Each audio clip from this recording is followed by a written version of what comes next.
Hello, you wonderful people, and welcome to another episode of Super-Fanta-Fi. This being a show where we talk about TV shows of the supernatural, fantasy, and/or science fictional genre. For today's episode, I'm going to talk about the series premiere of Let the Right One In, a great series premiere. A lot of really interesting things went down in this episode, so let's break it down. So first and foremost, once again, if you're unaware, because I talked about this in the video, but I'm going to talk about it here, my experience with this series.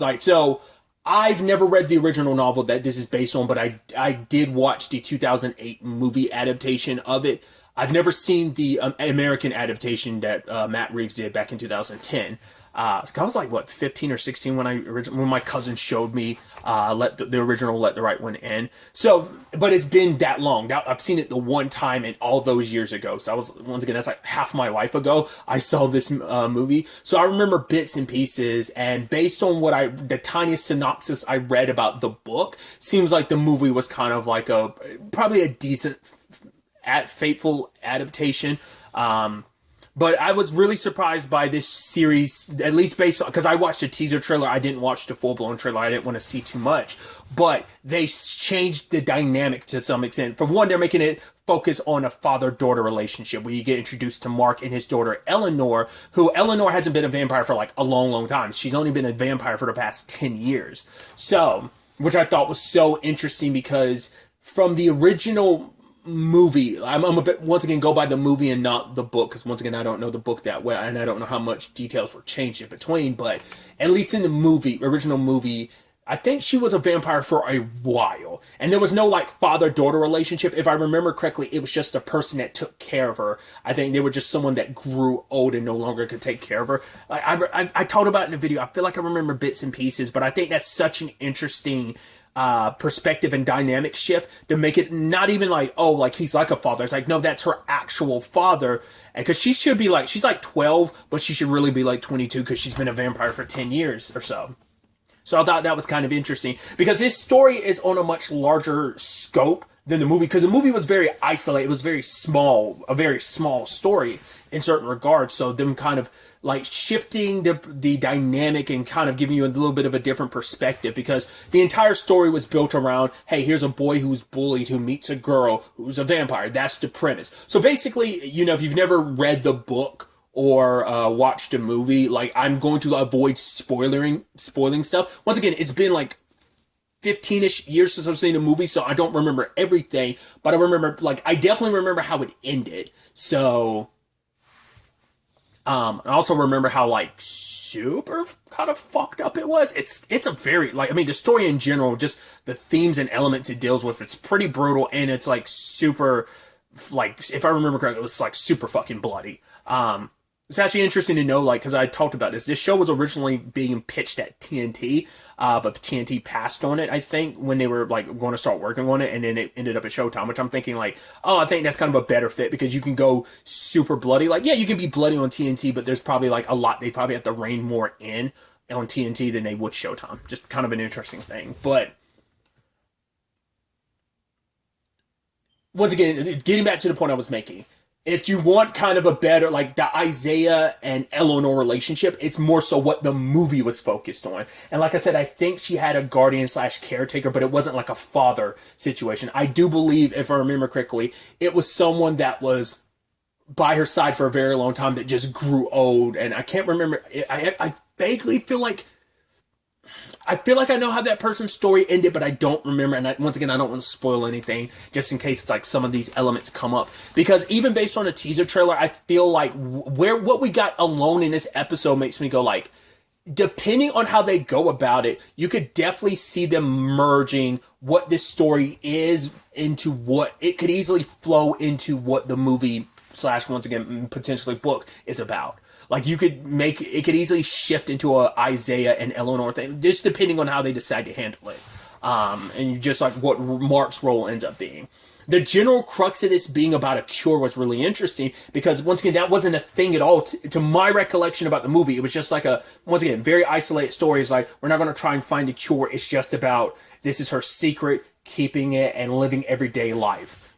trying to control these urges of hers. I mean, it's bad enough for any adult. So there's certain storylines that have touched on, children becoming vampires. I'm actually watching something, I'll go ahead and talk about Interview with the Vampire. Obviously, there's a TV show adaptation, which is going to touch on, a child being a vampire and stuff like that, and the complications that come with that, and even more so, in this case as well. But I just think it's interesting, because I just, I am reviewing Interview with the Vampire, so I was like, yeah, so much vampire stuff like happening all at once. I'd actually referenced something else. I don't want to spoil it, but I was talking about how something else was very vampire-like, and this series, how it handles its vampirism, especially like the whole the way their eyes look. It almost looks like how you'd see the reflectiveness in like an animal's eyes, like in pitch black. Like it's almost kind of got that element to it. And it kind of reminds me of this other thing I don't want to spoil, because it's revealed to be a vampire thing, but you wouldn't go into it knowing it's a vampire thing. Once again, I talked about it earlier in an interview with a vampire. I've seen 2 things last year that were vampire things. I wasn't expecting them to be vampire things, but either way.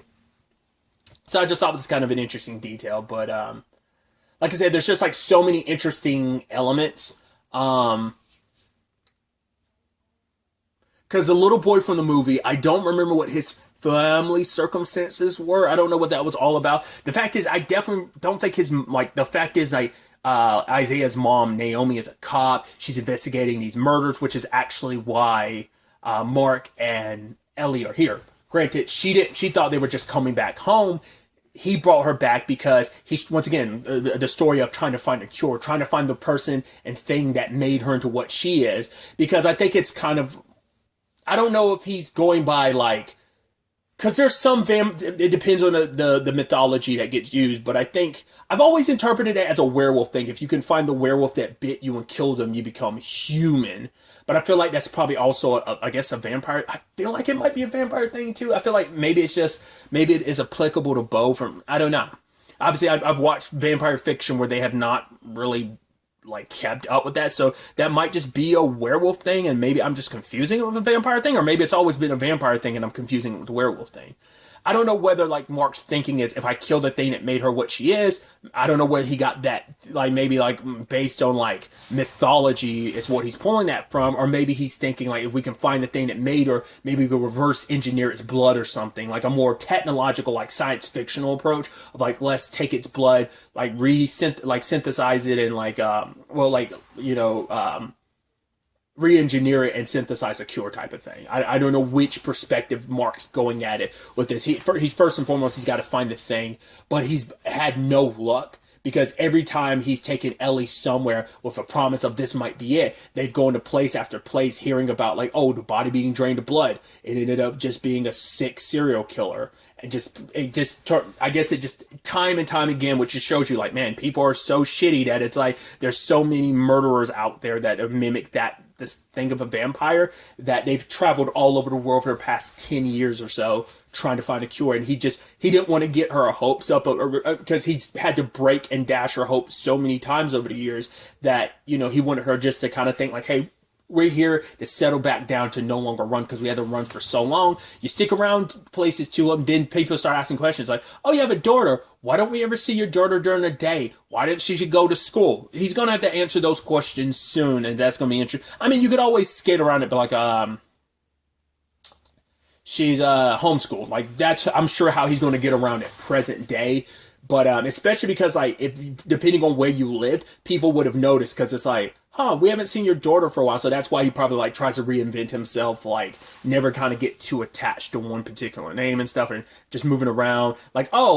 Let's get jobs that pay cash, because I don't want a paper trail. Because his friend Zeke, who's basically his best friend, it seems like they were both in love with the same woman. She ended up getting with Mark, which, if I'm not mistaken, the actress who plays his wife, Liz, I believe, which I'm assuming, I can only assume maybe she just died of illness or something like that. I doubt it was it'd be super tragic that if Eleanor killed her, but I also wouldn't put it past it, because, once again, this is a very tragic and very dark story. If you, like I said, I mean, maybe it's just because I was 15 or 16 at the time. Like I said, I remember that original movie being super fucked up in so many regards, especially with the bullying shit went super harder to paint, to my recollection.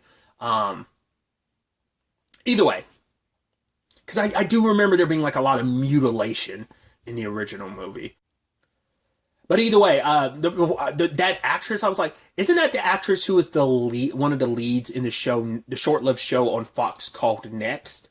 I also want to say she might also be the same actress who was Moon Knight's mom in Moon Knight. I'm very specifically saying Moon Knight because I don't want to slip up and say anything that might spoil Moon Knight if you've never seen Moon Knight. So I think it's the same actress. I could be mistaken. But it just seems like Liz isn't in the picture anymore. And so Zeke is keeping Eleanor's secret, but it's like, right, if you're here, like, I don't want you to jeopardize it. Because it's like, oh, I know. Because at first he thought, like, oh, you're here to use Eleanor feeding on people. There's already a serial killer around brutally murdering people, so you want to use that as cover. But it's like, no, I'm hoping that this person might be like her, might even be the person that made her and what she is, potentially to find a cure, so.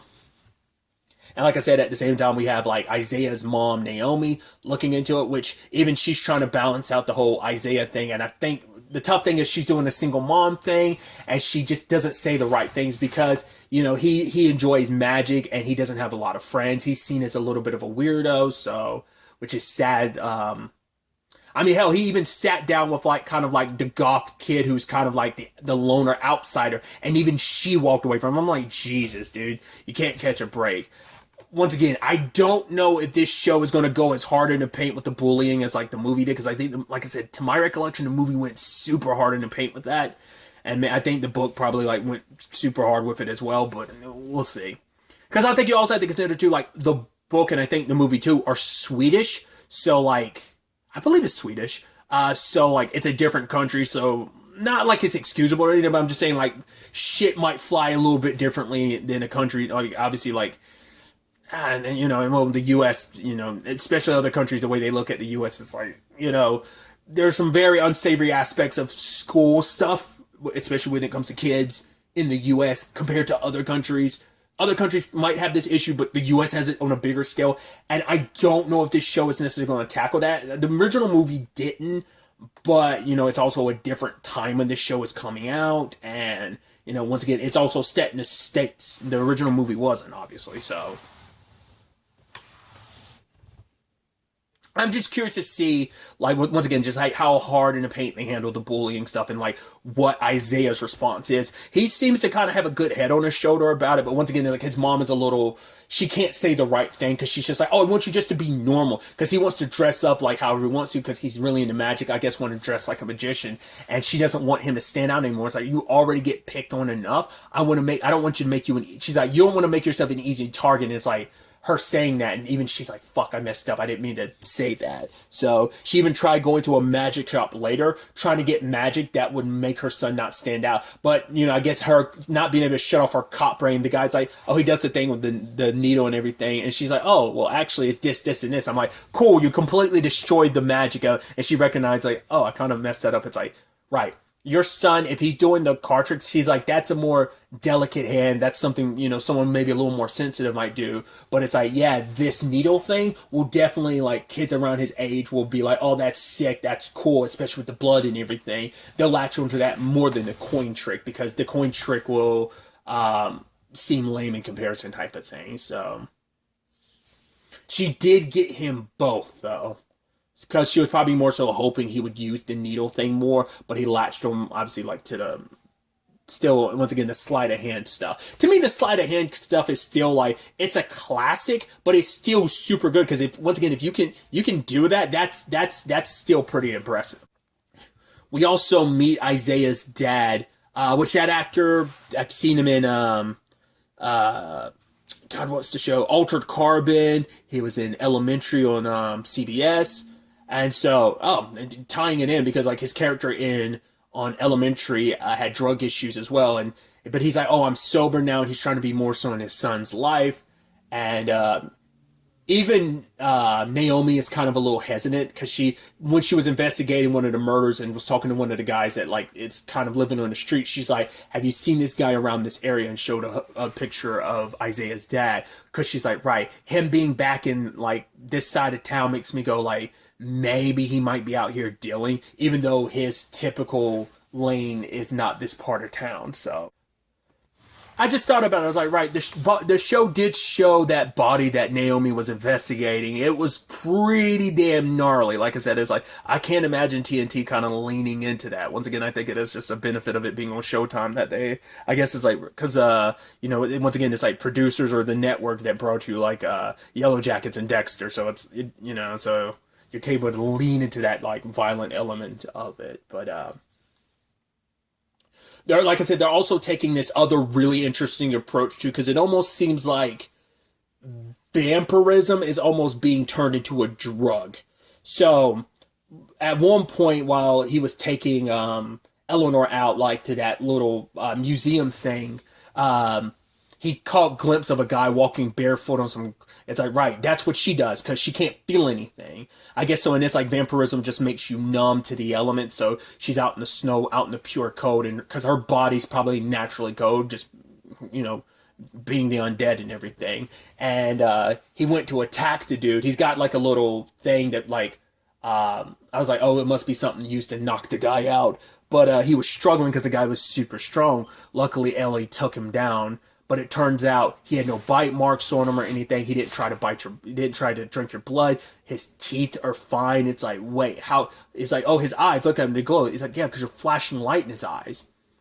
So now the thing is like, well, how is this guy super strong? Which ends up tying. The moment we saw that Isaiah's dad got the same text message as the guy that they ran into, I was like, both worlds are going to collide. It's like, he is still selling drugs like Naomi was kind of wondering, and he's selling this enhanced drug because Ellie tasted his blood and was like, oh, it's disgusting. There's something in it.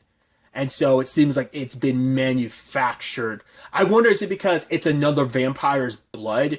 Because at first I was like, what could it be? It's like, well, maybe that's the thing. Like, because it doesn't come up in a lot of fictions about vampires drinking other vampires' blood. I was like, in a sexual way, it's come up, but it's not like a feeding thing. So probably to her, like a vampire's blood probably would be disgusting. So it could be mixed into the pills, and so probably giving it its potency because Mark ended up kidnapping Isaiah's dad and asking him the questions about like, okay, where'd you get this from? He's like, some person I get it from is some middle guy in all of this, that there's some lady behind this. So, but it's like people feel like they could go through walls, but then they feel like the sun hurts them. So they're adopting some of the vampiric qualities while not getting all of them. So I guess it's like you get that sensitivity to the light, this uncontrollable monster in you. Like, you probably don't want blood, but you probably have that same burning inkling that you can't really get rid of.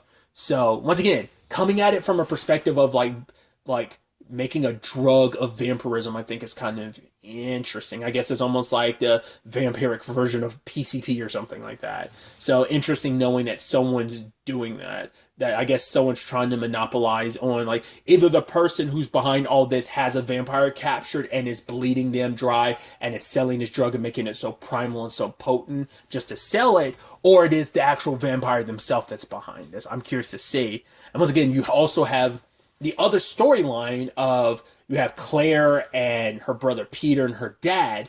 And her dad was like, that being the opening was wild enough, being like, hey, here's a father trying to cure his son who's been turned as well. So, and there ends up being some kind of connection. There was like this picture that showed Eleanor. So I don't know whether it's like Eleanor and Claire know each other because it's like some stargazer thing. And I don't know if that was like, because there were pictures of Peter. So there was, but I don't know, like, so either like him and, because there was a girl beside Eleanor, but I don't know if she just had, because I don't know if that was supposed to be a younger Claire. Once again, it has been like 10 years. So I don't know if that was supposed to be a younger Claire, or is it supposed to just represent, because it was in Peter's room, there's pictures of Peter, that it's either they were both part of that, or whether that's just Peter, as in Peter knows Eleanor, and maybe they got changed maybe at around the same time and just were completely unaware. Because her father faked Peter's death because people would have started asking questions. So he's been secretly experimenting on Peter. And we also, because I brought this up about Interview with the Vampire,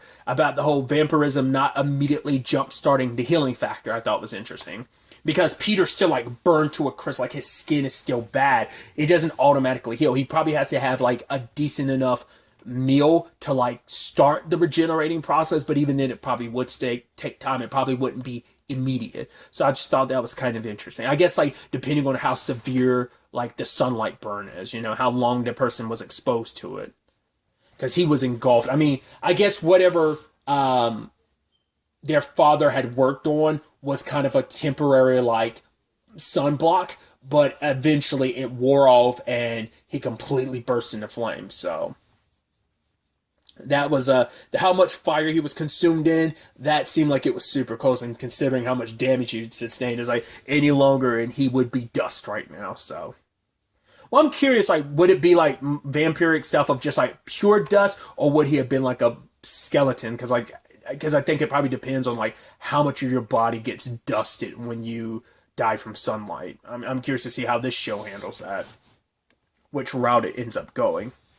Once again, just like knowing obviously you got your typical like super fast speed, super strength, obviously uncontrollable hunger with your whole vampirism thing. But circling back to Isaiah's dad, the moment Mark was asking if he was clean, I was like, oh, you're going to kill him. You're not even going to know that the kid next door to you, that's his dad. It's probably going to be a while before Mark ends up connecting those dots. And that's the sad thing too, because what makes it even sadder is like he was saying that he was going to go to that, what was it? The talent show that he was going to be a part of. He's like, oh, what time is it? Oh, it's 7. It's like, cool, I'll be there. And now he'll miss it. Naomi's going to think the worst of him. That's the thing. What's going to be interesting is how did Mark handle that?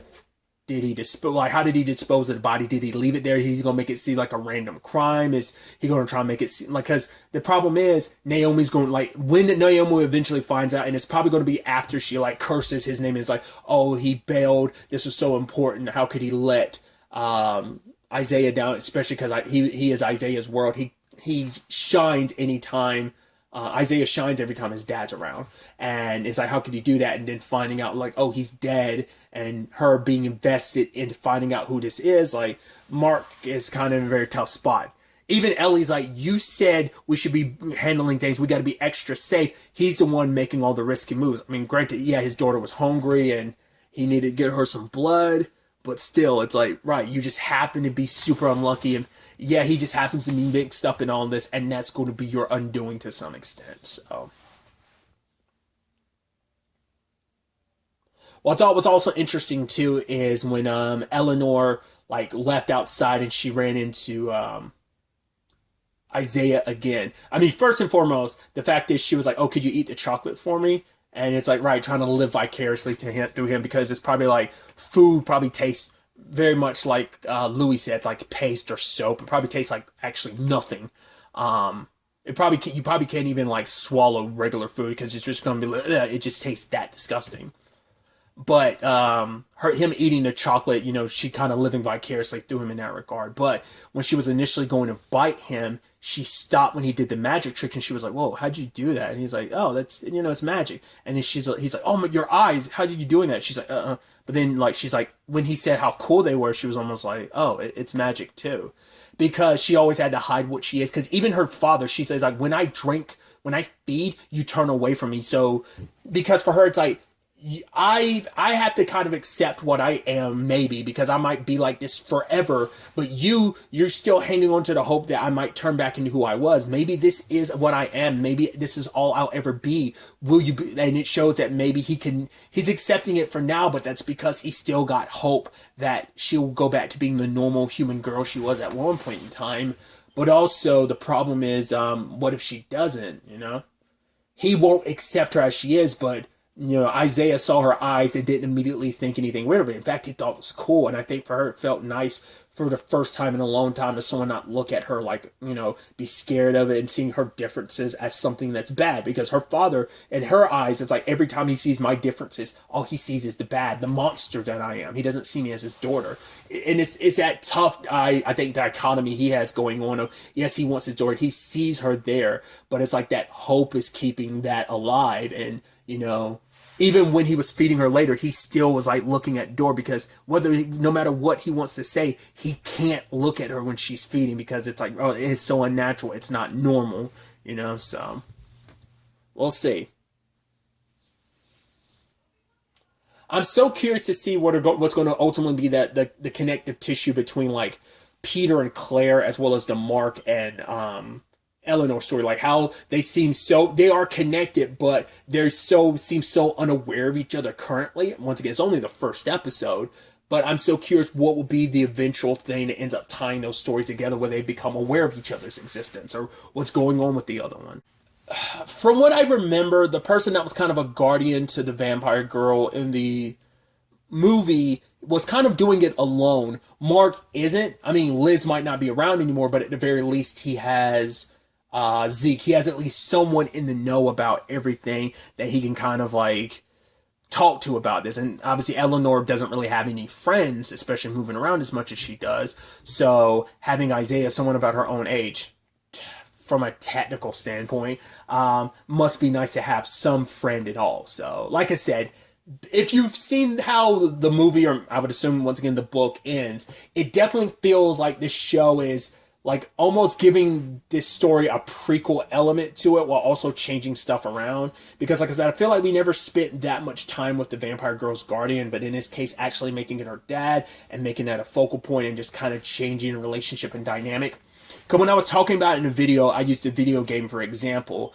I talked about the Nier video game, specifically Gestalt and Replicant. Without really going into it, basically it's the Japanese version, Replicant, versus the international release version, Gestalt. Basically, you play the same character, Nier. In Replicant, he's all about protecting and saving his sister because he's a younger character, so it's a brother-sister dynamic. Whereas in the Gestalt version, which was kind of the international, it definitely came out here in the U.S. and I think in Canada, but I don't know how whether it was like that everywhere else. Because I think Replicant was initially, there has been like a remake of it that is going outside of Japan, but the Gestalt was the original like outside of Japan version. But it was an older Nier, and he was a kind of like 40s 50s type of character, and it was a father-daughter relationship, so it kind of reminds me of like that shifting dynamic. It almost feels like that's the comparison between the movie and like this TV show, but like I said, there's still hints of the storyline could still go down that same route if they decide to go that direction, with kind of starting off in a different point but kind of still ending at the same point to some extent, you know? If that makes sense. Like I said, I'm trying to talk circles around this because I don't want to spoil anything that potentially could happen. Once again, I've only seen a teaser trailer, so it's not like even I know based on the trailer like what's going to happen. Like, you know, the teaser trailer just kind of gave you some out of context stuff while also kind of giving you a feel and vibe of the show. So once again, it's a rhetorical thing. I don't actually want to know what ends up happening. I don't want to know what happens in the trailer or anything like that. It's just me, like, I like to theorize about this stuff. So I like to try and figure out, like, okay, where could this potentially go and stuff like that. And just, it's just the fun part of these reviews where I get to just, like, speculate a lot. And I love to do that. I'm very, very interested to ultimately see where this series ends up taking us. Once again, like the differences between what I remember of the movie and what ends up happening in the show. I'm very interested to see where the next episode ends up taking us going forward with all of this. But really, that's all I want to talk about. Till the next time we meet, be happy, be safe, live life to the fullest, and enjoy it. Good day, and goodbye.